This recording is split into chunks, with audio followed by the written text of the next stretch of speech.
मुझे लगातार आरडब्ल्यूए के द्वारा अवैध निर्माण की जो शिकायतें मिल रही थी, मैंने आरडब्ल्यूए के लोगों को साथ लेकर दौरा किया और उसमें पाया कि अवैध निर्माण का एक इतना बड़ा जाल सा, मैं कह सकता हूँ कि एक बाढ़ सी आई हुई थी। और मैंने रोहिणी जोन के डीसी को अपनी लिखित शिकायत भी दी है। उसका मैंने बताया कि जी ऐसे ऐसे जो एग्जीक्यूटिव इंजीनियर है राजेश अरोड़ा, जो अपने पद का दुरुपयोग करते हुए, गलत इस्तेमाल करते हुए अवैध निर्माणों में संरक्षण देने की शिकायत मुझे मिल रही है आरडब्ल्यूए के द्वारा। और निगम की गरिमा को वो तार करके उसने अपनी मनमानी को चला रखा है। वो ऐसे आमादा है कि अवैध निर्माण में हिस्सेदारी लेकर, ये जो मैं तो कहता हूँ कि इसने अपने पद का दुरुपयोग करते हुए, और वो भी बिल्डर लॉबी को जो फायदा पहुँचा रहा है, इसके काम को देखकर मुझे शंका हो रही है कि ये दाल में कुछ काला है।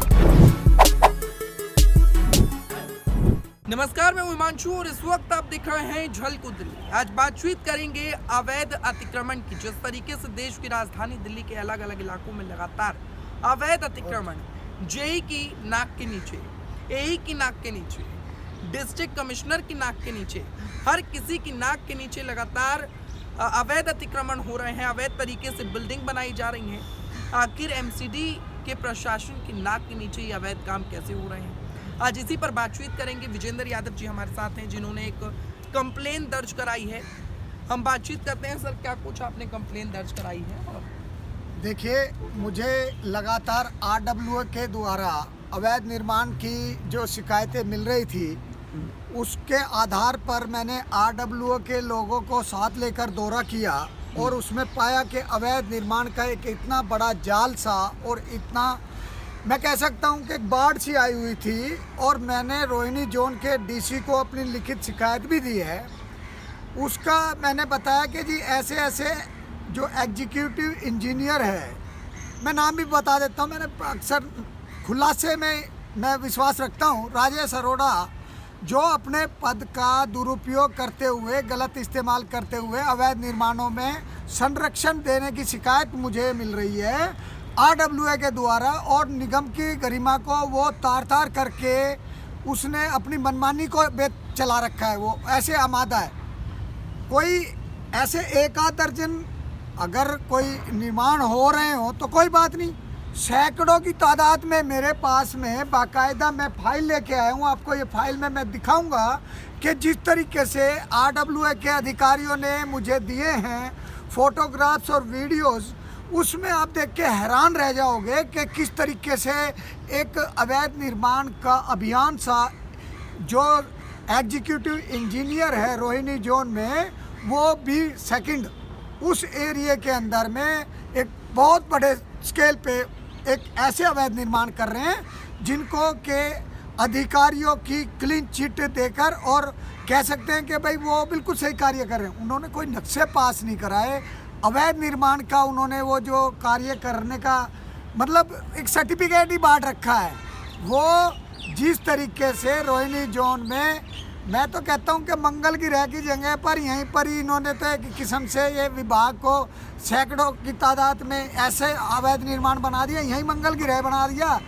आप अर्थक्वेक जो है ना जी, पूरी दिल्ली के अंदर में भूकंप, एनसीआर के अंदर में भूकंप विरोधी अर्थक्वेक वाला एरिया होता है, यहाँ अवैध निर्माण बनाए जा रहे हैं। इनको आप देखिए, कुछ ऐसी जानकारी जो मैं आपको बताऊंगा कि अवैध निर्माण में हिस्सेदारी लेकर, ये जो मैं तो कहता हूँ कि इसने अपने पद का दुरुपयोग करते हुए, और वो भी बिल्डर लॉबी को जो फायदा पहुँचा रहा है, इसके काम को देखकर मुझे शंका हो रही है कि ये दाल में कुछ काला है। और जिस तरीके से ये तो दाल ही काली कर दी इसने। देखिए, भ्रष्ट आचरण के चलते हुए इसने जब रक्षक ही भक्षक बन जाएगा तो क्या हाल होगा। आपको एक बात मैं बता दूं, पहले भी आरडब्ल्यूए की मांग पर अवैध निर्माण की मैंने इसके एरिया की शिकायत की थी। उसके बाद भी इन्होंने निर्माण को लेकर जो संबंधित अधिकारियों की जो भूमिका तय होनी चाहिए वो नहीं हुई, और अवैध निर्माण धड़ल्ले से चल रहा है। इन्होंने अपनी आंखें मूंद रखी हैं और ऐसा लगता है कि एक प्रकार से ये माननीय हाई कोर्ट न्यायालय का भी अपमान कर रहे हैं। बहुत गंभीर आरोप सर आप लगा रहे हैं। आपके मुताबिक कहाँ कहाँ पर यह अवैध अतिक्रमण? ये पूछिए अवैध निर्माण कहाँ कहाँ नहीं है। इन्होंने ये जो जाट नांगलोई है, पीरागढ़ी, ये सब जो पश्चिम एंक्लेव, प्रेम नगर, किराड़ी, सुंदर विहार, ये मियाँवाली, और इनके अवैध निर्माणों की तो गिनती मैं करके आपको मैं ही थक गया। RWA वालों ने इतने मेरे को व्यूज़ दिए हैं, 100 नहीं, 200 नहीं, 500 की तादाद में। वहाँ पर मैं समझ रहा हूँ कि एक बाढ़ आई हुई है और ये जो है अवैध निर्माण खुले रूप से धड़ल्ले से चल रहा है। और इस अतिक्रमण को संरक्षण देने का जो कार्य किया जा रहा है, ये आप देखो गलियों से गुजर नहीं सकते। इन भ्रष्ट अधिकारियों की मेहरबानी से आप अनेक स्थानों पर इतनी घटिया सामग्री से निर्माण हो रहा है कि अगर कोई इमारत भरभरा कर गिर गई तो उसका जान माल की हानि का जिम्मेवार कौन होगा? उस हादसे का जिम्मेवार कौन होगा? इन अधिकारियों की जिम्मेदारी बनेगी क्या? क्यों? क्योंकि ये तो समय रहते तो शिकायत दर्ज हम करवा चुके। अपनी जो शिकायत हैं वो फोटो, वीडियो, पते सहित हम जानकारी दे रहे हैं। अब कार्रवाई अगर जो नहीं करते हैं तो समझ लेना चाहिए कि भ्रष्टाचार में कंठस्थ तक डूबे हुए हैं। और जिस तरीके से ये शिकायतें आ रही हैं, मैं समझता हूँ कि ये जब इन अधिकारियों के पास शिकायतें जब नहीं आती होंगी, फिर इन बिल्डर माफियाओं की इतनी खुली हिम्मत कैसे हो जाती है कि भाई निगम को चुनौती देते हुए धड़ल्ले से अवैध निर्माण करते हैं। ये इसके पीछे एक ही वजह है कि अधिकारी शाम होते ही बिल्डरों के ऑफिस में मिल जाते हैं और ये तो पार्टनर है उनका बिल्डरों का। सर क्या कुछ आपकी मांग है? प्रशासन को क्या कुछ आप कहना चाहते हैं? देखिए, मेरी मांग बहुत स्पष्ट है। जो अवैध निर्माण के फोटो, वीडियो, पते दिए जा रहे हैं, उनकी जांच तत्काल प्रभाव से होनी चाहिए।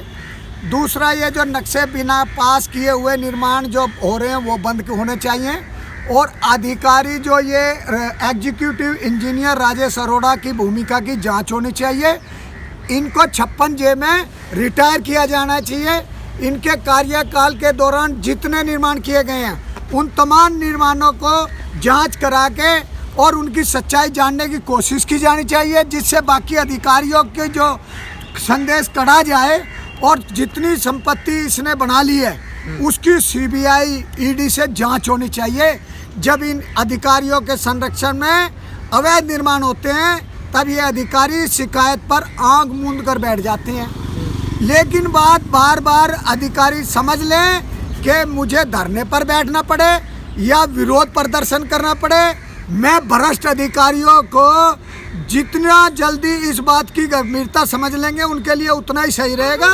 नहीं तो उनको कहीं ना कहीं जल्द उनका 56J में रिटायर होना तो तय है ही है, वो जेल जाएंगे। बहुत बहुत आभार। हमारे साथ मौजूद थे विजेंद्र यादव जी, जिनसे हमने तमाम मुद्दों पर बातचीत की। इस वीडियो को देखने के बाद आपकी क्या राय है? अपनी राय नीचे कमेंट सेक्शन में लिखकर ज़रूर बताएं। फिलहाल के लिए इस वीडियो में इतना ही। देखते रहें झलक।